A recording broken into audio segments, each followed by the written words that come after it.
बिस्मिल्लाहिर्रहमानिर्रहीम। अस्सलाम वालेकुम नाज़रीन, करनी फूड फैक्ट्री में आप सबको खुशामदीद। आज की वीडियो में हम कोई रेसिपी शेयर नहीं करेंगे बल्कि आपको वाटरमेलन कार्विंग दिखाएंगे।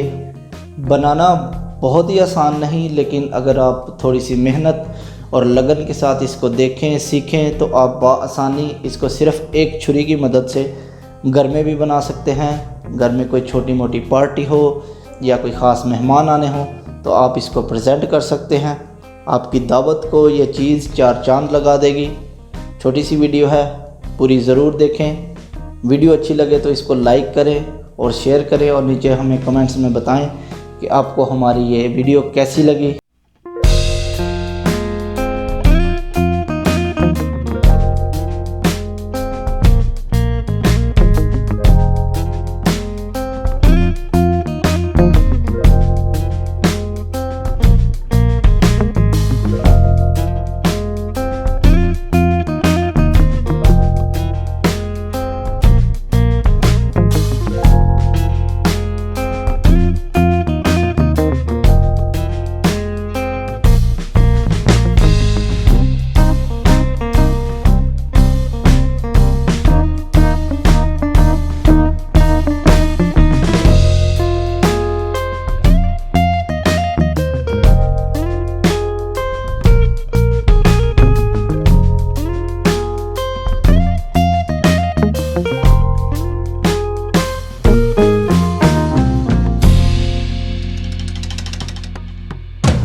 अगर आपको ये वीडियो अच्छी लगी तो लाइक करें, शेयर करें, हमारे चैनल को सब्सक्राइब करें और बेल आइकॉन पर क्लिक करना ना भूलें ताकि हमारी हर आने वाली वीडियो आपको सबसे पहले मिले।